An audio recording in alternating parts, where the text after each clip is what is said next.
sida ay taariikhdu dhigayso isla markaana laga soo wariyo taariikhyahanada bilowgii ururada siyaasiga ee Somaliland ayaa waxa ay bilaabmeen in yarun kadib markii uu dhacay dagaalkii labaad ee adduunka. Markaas ay ku beegnay 1950kii ayaa waxa lagaga dhawaaqay magaalada Burco shirkii ugu horeeyay ama shirweynihii ugu horeeyay ee uu qabsado urur siyaasiya oo Somaliland ka hana qaado. ururkaas ayaa waxa magaciisa marka la soo gaabay la oran jiray SNS, Somali National Society, sidoo kale loo yaqaanay ururka bulshada rayidka ee Soomaaliyeed. ururkaas ayaa shirweynihiisii koowaad markii uu ku qabsaday magaalada Burco ayaa waxa uu ku dhisay hoggaan cusub. hoggaankaas oo u kala qaybsanaa gudoomiyaha ururka iyo sidoo kale xogayaha ururka. ururkan SNS ayaa ujeedadiisu waxay 3 qodob. ururinta mujtamaca, taas oo la doonayay in bulshada la abaabulo lana mideeyo fikir ahaan iyo mabda ahaanba. 2 la dagaalanka qabyaaladda, in laga xoreeyo bulshada nidaamka qabyaaladeed ee isku qaybinayaan ama ay ku dhaqmayaan. 3 iyadoo bulshada loo diyaarinayay in ay noqdaan bulsho soo jeeda heeriyada gumaysigana iska rogta. kadib SNS dadaaladii ay sameysay ayaa waxa dhashay in ay bilaabmaan ururo si toos ah ugu lug leh arrimaha siyaasadda iyo xornimo doonka. ururkii ugu horeeyay ee isaguna laga sameeyay Somaliland gudaheeda oo isna ku dhawaaqay in uu u taagan yahay xoreynta iyo midnimada ummadda Soomaaliyeed ayaa waxa uu ahaa ururkii loo yaqaanay USP. ururkaas oo marka la soo gaabiyay magaciisu ahaa United Somali Party ayaa waxa aasaasay isla markaana gudoomiye ka ahaa Garaad Cali Garaad Jaamac. Garaad Cali Garaad Jaamac ayaa waxa uu markaa aasaasay 1950kii ururkan USP. ururkan USP ayaa waxa uu ka qayb qaatay doorashooyinkii dhacay 1960kii bishii February ee baarlamaanka, halkaas oo ururkaasi uu ku guuleystay 12 kursi oo kamid ah 33 kursi ee Somaliland Protectorate baarlamaankii ugu horeeyay uu yeelanayay. ururkii labaad ee laga dhawaaqay Somaliland ee isna u taagnaa xornimada iyo midnimada Soomaaliyeed ayaa waxa uu ahaa ururkii la oran jiray Somali National Movement, kaas oo ka hoos dhashay ururkii SNS. shirweynihiisii koowaad ayaa waxay ku qabsaneen isla magaalada Burco 1951kii, halkaas oo shirgudoonka ama gudoomiyaha ururka loo doortay ninka la yiraahdo Sheekh Jaamac Warsame gudoomiyaha guud, iyo xogayaha guud oo loo doortay isagana Maxamuud Jaamac Uurdoox. 6 sano kadib aasaaskii ururka SNL ayaa mar labaad wuxuu shirweynihiisii ku qabsaday magaalada Burco 1957 iyadoo halka lagu doortay hoggaan cusub oo kala ahaa gudoomiyaha guud ee ururka SNL loo doortay Xaaji Cumar Askar, gudoomiyaha guud ee xisbiga SNL, iyo xogayaha guud Maxamed Xaaji Ibraahim Cigaal. ururkan ayaa ujeedadiisu ay ahayd mid lamid ah dhammaan ururadii ka jiray ee Somaliland ee xornimo doonka. ujeedada xisbiga SNL ayaa waxa ahayd 1 la dagaalanka qabyaaladda iyo xuduudda isticmaalka, xoreynta dalka ee isticmaalka la iska xoreynayo, mideynta dadka iyo jihaynta ee la dagaalanka isticmaalka, xoreynta iyo mideynta shanta Soomaaliyeed, dhismaha mujtamac horumarsan oo ka fayow aafooyinka isticmaalka. ururkan ayaa ahaa ururkii ugu aqlabiyadda badnaa ama kuraastii ugu aqlabiyadda badneed helay, ku guuleystay 20 kamid ah 33 kursi ee baarlamaanka yaalay. ururka saddexaad ee isagana ka qayb qaatay xornimada Somaliland 1960kii wixii ka horeeyay ayaa wuxuu ahaa ururka loo yaqaanay NUF, National United Front. ururkan ayaa waxa la aasaasay 1955 waxaana aasaasay halgamaagii weynaa loo yaqaanay Michael Mariano. ururkan ayaa waxa uu si khaas xoog u saarayay dib u soo celintii iyo xoreyntii deegaanadii loo yaqaanay Reserve Area ama Soomaali Galbeed. ururkan NUF ayaa sidoo kale waxa uu tartamay doorashadii 1960kii bishii February, kaas oo uu helay 1 kursi oo kursigaas inuu ka soo baxay degmada Ceere Gaabo. waxaana xildhibaan noqday isla gudoomiye xisbiga oo ahaa Michael Mariano.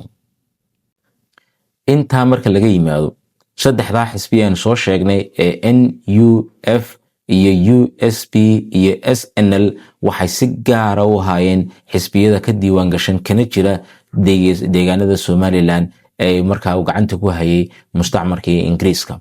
laakiin sidoo kale waxaa jiray urur afraad oo isaguna aad iyo aad xisbi ahaan uga weynaa dhammaan saddexda xisbi aan soo sheegnay. waa ururka caanka ah ee taariikhda Soomaaliyeed si guud marka loo eego ku suntan. waa ururka loo yaqaano SYL.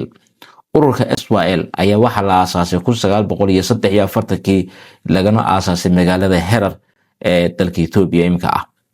intii u dhaxaysay 1943 ilaa iyo 1948 xisbigaas waxa uu ku shaqeynayay oo uu structure-kiisa nidaamyeed iyo qaab dhismeed uu ku beesgareysnaa isla markaana lagu dhisayay magaalada Herar. laakiin shirweynihiisii labaad ee uu qabsay 1948 ayaa waxa lagu doortay hoggaan cusub iyadoo xogayaha guud ee xisbiga loo doortay ninkii la oran jiray Cabdilaahi Ciise. Cabdilaahi Ciise ayaa markaa waxa uu bilaabay inuu xarmo cusub ka furto deegaanadii ay ka talinayeen mustacmarka kala duwan ee Soomaaliyeed. waxa uu xafiiskii ugu horeeyay ka furay magaalada Muqdisho. waxa uu xafiiskii labaad ka furay magaalada Hargeysa. waxa uu xafiiskii saddexaad ka furay magaalada Geerisa. intuba waxay lahaayeen muhiimada istiraatiijiga oo xisbigani uu isticmaalayay isagoo markaa uga gol lahaa xafiisyadaasi inay galaangal ku yeeshaan nidaamka dowladeed ee ka jira deegaanada si madax bannaan oo mid walbaaba iskii dadka deegaanka ka soo jeeda ay isku sharaxaan. laakiin nasiib darro xisbigani kuma guuleysan doorashadii baarlamaanka ay dhacday 1960 bishii February.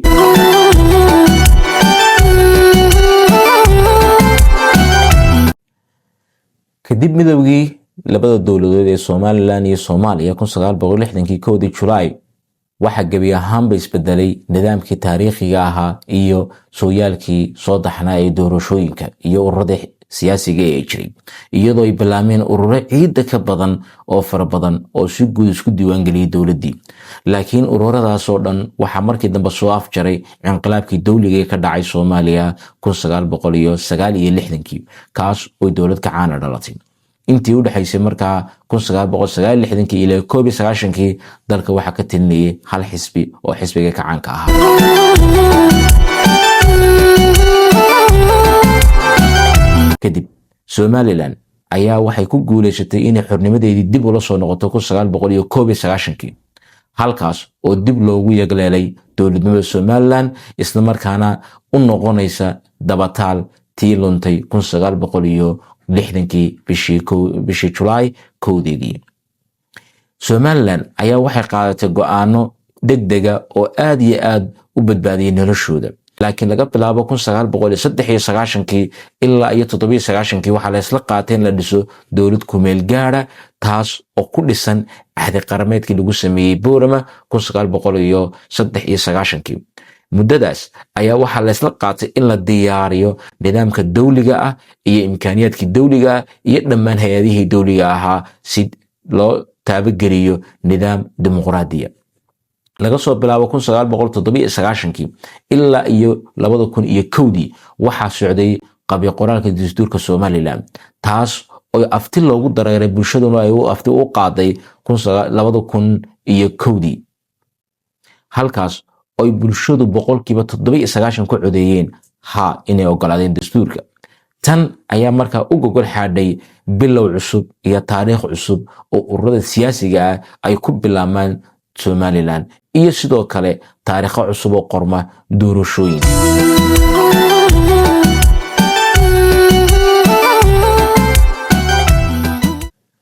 doorashadii 2001 iyo dastuurkii kadib waxa bilaamay oo loo dareeray in iyadna la dhiso ururada asxaabta xisbiyada qaranka ee Somaliland taas oo bilaamantay 2002 doorashadii dhacday ee golaha deegaanka.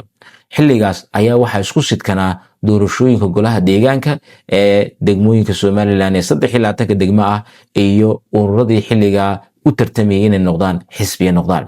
sidaa daraaddeed xisbiyadii xilliga tartamay ee u tartamayay inay qabtaan hoggaanka Jamhuuriyadda Somaliland asxaabteeda ayaa waxay kala ahaayeen ururada Udub, Kulmiye, Ucid, sahan, asad iyo hormuud. lixdaa urur ayaa waxay u tartameen in ay noqdaan saddex ka mid a ururada sida rasmiga u noqda xisbiyada qaranka ee jamhuuriyadda somalilan xilligii 2002. waxaase si xisbi ahaan ugu guuleystay oo xisbigii helay saddexdii xisbiga kale ah xisbiga udub, xisbiga kulmiye iyo xisbiga ucid. udub ayaa waqtigaa waxay ahayd xisbigii ka talinayay jamhuuriyadda somalilan oo guddoomiye u ahaa marxuum maxamed xaaji ibraahim cigaal, madaxweynihii labaad ee jamhuuriyadda somalilan. kadib 10 sano oo taxano ahaa oo soo socotay islamarkaana ay talinayeen saddexda xisbi ee udub iyo kulmiye iyo ucid, taariikhda somalilan siyaasadeedana hogaaminayeen kuna looldamayeen saddexdaa xisbi, doorashooyinkiis xigayga ee dhacay ayaa mar kale waxa la qabtay 2012 in dib loo furo tartanka ururada asxaabta qaranka noqonaya. xilligaas ayaa waxaa bilaabmay ololo labaad oo xisbiyadu iskugu habeynayaan mar kale inay 10 sano xiga ay noqdaan xisbi saxa ama xisbiga talada qaranka u tartama kana qayb gala. waqtigaas ayaa waxaa la sheegaa in ururo dhowra ay u tartameen inay noqdaan xisbiyada qaranka. waxaana xisbiyada ka mid ahaa ururada aan dhahay ka mid ahaa kulmiye, ucid, wadani, xaqsoor, dalsan, ummadda iyo xisbiga rays. dhammaan 7 xisbi ayaa waxay u tartameen inay helaan xisbinimada rasmiga 10 sano ee soo xigta. waxaase guuleystay saddexda xisbiga kale ah xisbiga kulmiye, xisbiga wadani iyo xisbiga ucid. waxaana xusid mudan xilliga 2012 xisbi xaakamkii dilka ka talinayay inuu ahaa xisbigii kulmiye oo isagu helay doorashada 2010 helay ee madaxtooyinka loo tartamayay. waxaa mar saddexaad bilaabmay tartankii ururada 10 sano kadib, kaas oo markaa lagu dhawaaqay 2024 kadib muddo 2 sano muddo kordhina oo loo sameeyey xukuumaddii waqtigaa taagneed iyo ururada asxaabta xilligaa jiray. 2024 ayaa waxaa mar kale loo dareeray doorashooyinkii ururada noqonayay asxaabta qaranka ee saddexda ahaa. waqtigan ayaa waxa ahayd doorasho aad iyo aad u xasaasiya, oodaheedana wadata aad iyo aadna loogu loolamay.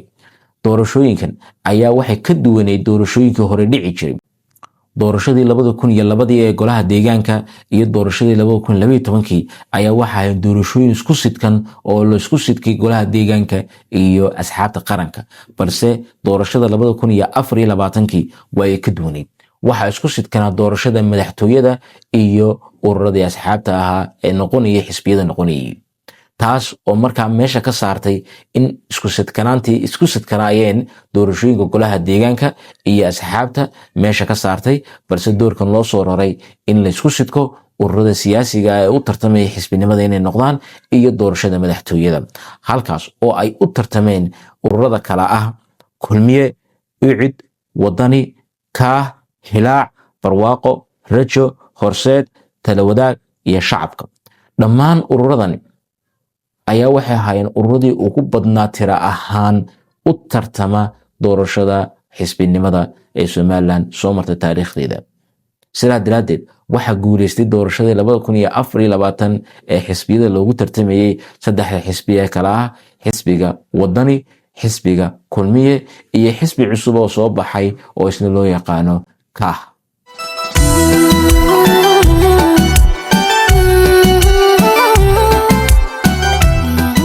intaa kadib waxaynu arkaynaa taariikhda casriga ee somalilan ee xisbiyada qaranka inay soo mareen tiraba 5 xisbi oo iyagu u kala dambeeyey talada qaranka. xisbiyadaas ayaa mid walba waxa uu ku leeyahay sooyaal taariikheed oo taxano ah nidaamka doorashooyinka iyo xisbinimada ee qaranka jamhuuriyadda somalilan. xisbiyada 5 ah ayaa waxay yihiin 5 xisbi ee si rasmiya uga mid noqday xisbiyada go'aamiya kana qayb gala loolanka siyaasiga ah ee jamhuuriyadda somalilan, isla markaana soo xula xubnaha u tartamaya hoggaanka dalka ee madaxweynaha iyo madaxweyne ku-xigeenka, iyo sidoo oo kale xubnaha u tartamaya golayaasha baarlamaanka ee golaha wakiilada, iyo mar saddexaad xubnaha tartamaya ee u tartamaya golayaasha deegaanka. haddaba waxaynu iminka mid u dul istaagi doonaa 5 xisbi iyo mid walbaaba sooyaalkiisa iyo hoggaankiisa inta jeer uu isbedelay iyo sida uu ku dhisan yihiin dhammaantoodba hadduu alla yidhaahdo.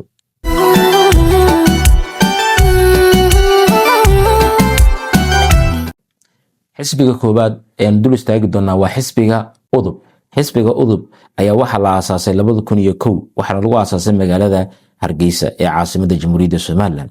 xisbigan waxaa aasaasay madaxweynihii Jamhuuriyadda Somaliland waqtiga isla markaana ahaa gudoomiyihii xisbigan aasaaskiisa gunta dhigay. Cigaal ayaa waxa uu ahaa gudoomiyihii koowaad ee xisbiga udub isagoo markaa xisbiga hogaaminayay intii u dhaxaysay 2001 ilaa 2003. xisbigan ayaa waxa uu xisbinimadiisa haystay intii u dhaxaysay 2001 ilaa 2012. kadib 2012 xisbigani gebi ahaanba waa baaba'ay, saaxadda Somalilandna waa ka baxay. laakiin waxa uu raad reebay taariikhda ah xisbigani waxa uu ka qayb qaatay doorashooyinkii qaranka ee dhacay 2002 ee golaha deegaanka, doorashadii 2003 ee madaxtooyada isagoo ku guuleystay inuu noqdo xisbi xaakimka qaranka maamula isla markaana madaxweyne loo doortay Daahir Rayaale Kaahin. sidoo kale waxa uu xisbigani uu ka qayb qaatay doorashadii ugu horeysay baarlamaanka ee casriga ah ee Jamhuuriyadda Somaliland soo marta 2005 kaasoo lagu doortay baarlamaankii koowaad ee Somaliland si doorasho oo xor ah ku yimaada wixii ka dambeeyay 1960 bishii February. sidoo kale xisbigan waxa uu ka qayb qaatay doorashadii 2010 taas oo u tartamayay mar kale inuu hogaamiyo qaranka Jamhuuriyadda Somaliland balse ku guul dareystay oo lagaga adkaaday doorashada isla markaana hambaliyeeyay bigi talada ku guuleystay ee kulmiye. kadib geeridii gudoomiyaha xisbiga udub ahaana madaxweynihii Jamhuuriyadda Somaliland marxuum Maxamed Cabdijidaay Cigaal ayaa waxa madaxweyne dalka ka noqday isla markaana gudoomiye u noqday ururkii udub Daahir Rayaale Kaahin. Daahir Rayaale Kaahin ayaa xisbigan waxa uu hogaaminayay intii u dhaxaysay 2003 ilaa 2012. sidoo kale waxa xusid mudan Daahir Rayaale Kaahin inuu ahaa madaxweynihii saddexaad ee ka aramiya Jamhuuriyadda Somaliland iyo gudoomiyihii labaad ee xisbiga udub. xisbiga labaad ee soo maray taariikhda Jamhuuriyadda Somaliland ayaa waxa ururka loo yaqaano UCID, ururka cadaaladda iyo daryeelka. waxaa la aasaasay 2001 isla magaalada Hargeysa ee caasimadda Jamhuuriyadda Somaliland. waxaa aasaasay u ahaa isla markaana gudoomiye ka noqday mudane Faysal Cali Waraabe. xisbigan ayaa siyaasadda Somaliland ku loolamayay intii u dhaxaysay 2001 ilaa 2024 oo xisbi ahaan uu xisbigani talada Jamhuuriyadda Somaliland u tartamayay. xisbigan waxa uu xisbinimada ku guuleystay 2 jeer. xisbigan waxa sidoo kale uu ka qayb qaatay doorashooyinkii isxigay ee Jamhuuriyadda Somaliland soo maray loo oran karo dhammaan uu ka wada qayb qaatay. waxa uu ka qayb qaatay doorashooyinkii golaha deegaanka 2002, 2012, 2020 intii golo deegaan ee doorasho ay dhacday. sidoo kale xisbigan waxa uu ka qayb qaatay intii doorasho madaxtooye ee dhacday ee 2003, 2010, 2017, 2024. mar labaad xisbigan waxa uu ka qayb qaatay labadii doorasho ee dhacay baarlamaanka Jamhuuriyadda Somaliland 2005, 2020. sidaa daraadeed xisbigani oo isagoo ahaa xisbiga la oran karo dhammaan doorashooyinka Jamhuuriyadda Somaliland uu ka qayb qaatay ayaa waxa uu waayay xubinnimadii xisbinimadii markii uu u tartamayay 2024. sidoo kale xisbigan ayaa marnaba ku guuleysan doorashooyinkii madaxtooyada ee Somaliland ee intaba u tartamay, balse waxa uu ahaa xisbi mar walba ka qayb qaata kuraasta baarlamaanka, kuraas fara badan oo ka badan 12 kursi had iyo goorale. xisbiga saddexaad ee taariikhda Somaliland soo mara waa xisbiga kulmiye. xisbiga kulmiye ayaa isaguna waxa uu ahaa xisbiga la oranayo uu ugu daawan yahay dhammaan asxaabta qaranka ee waqti xaadirka 2025 jira. xisbigan ayaa waxaa la aasaasay 2001 waxaana laga aasaasay magaalada Ceerigaabo ee gobolka Sanaag. xisbigan ayaa waxaa aasaasay madaxweynihii afraad ee Jamhuuriyadda Somaliland Mudane Axmed Maxamed Maxamuud Siinaayo. xisbigan ayaa xisbinimadiisa waxa uu helay 2001 isagoo dhammaan ku guuleystay mar walba oo xisbinimada helo. waxa uu xisbinimada ku guuleystay 3 jeer oo uu noqday xisbi buuxa oo ka taliya siyaasadda Somaliland. xisbigan ayaa geesta kale waxa uu ka qayb qaatay doorashooyinkii isxigay dhammaan Somaliland ka dhacay. doorashooyinkii golaha deegaanka 2002, 2012 iyo 2020. doorashooyinkii madaxtooyada ee 2003, 2010, 2017, 2024.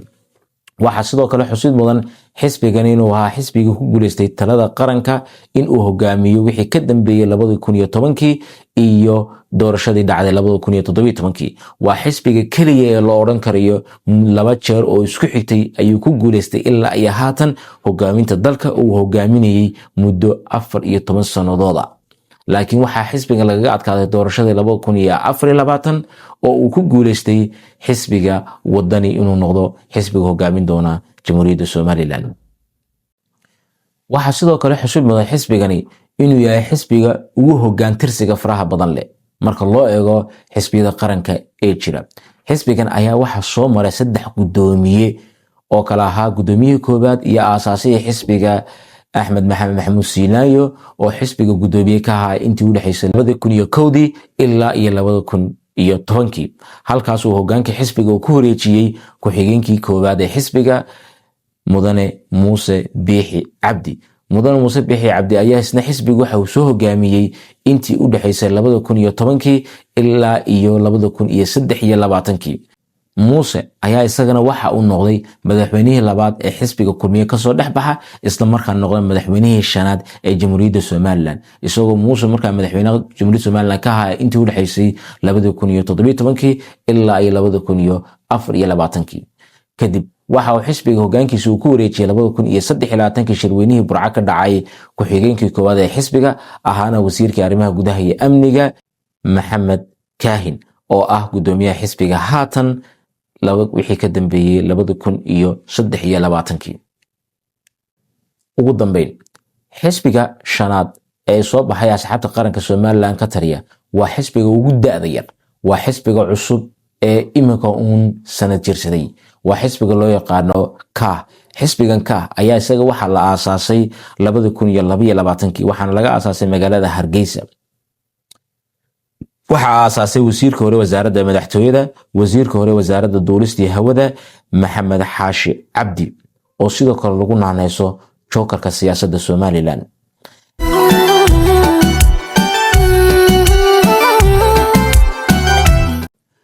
haddaba markaan aragno sooyaalka taxanaha taariikheed ee xisbiyada isbeddelkooda iyo dhammaan doorashooyinka Somaliland ka dhacay intii u dhaxaysay 2001 ilaa 2024 doorashooyinkii kala duwanaa ay dhacayay, waxaa su'aal muhiima markaa ah isla markaana laga jawaabo ah aan had iyo gooraalana la isla soo qaadin mar walbana dhagaha laga fureysto ayaa waxay tahay su'aasha odhanaysa haddii qof aan ku jirin asxaabta qaranka ee saddexda ah uu damco inuu dalka hoggaankeeda ka qayb qaato, taas oo dastuurka Somaliland damaanad qaadayo in qof walba uu xaq u leeyahay in la doorto waxna doorto, ayaa waxay meesha markaa xeer fuudhi markaad eegtaa ama xeer number 14 eegtaa waxa uu meesha gabi ahaanba ka saaray waxa loo yaqaano musharaxa madax bannaan.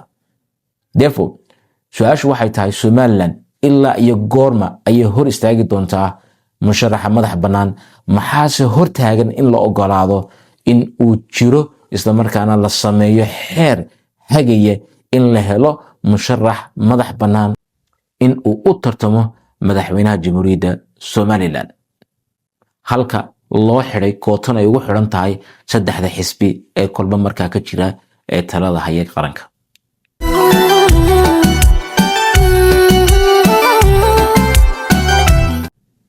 halkan ayuu noogu soo idlaaday barnaamijkii maanta aynu soo gudbinaynay oo ka hadlayay sooyaalka ururada siyaasiga Somaliland iyo doorashooyinka xigay wixii ka horeeyay 60kii iyo wixii ka dambeeyay 1991kii dowladda cusub ee Somaliland.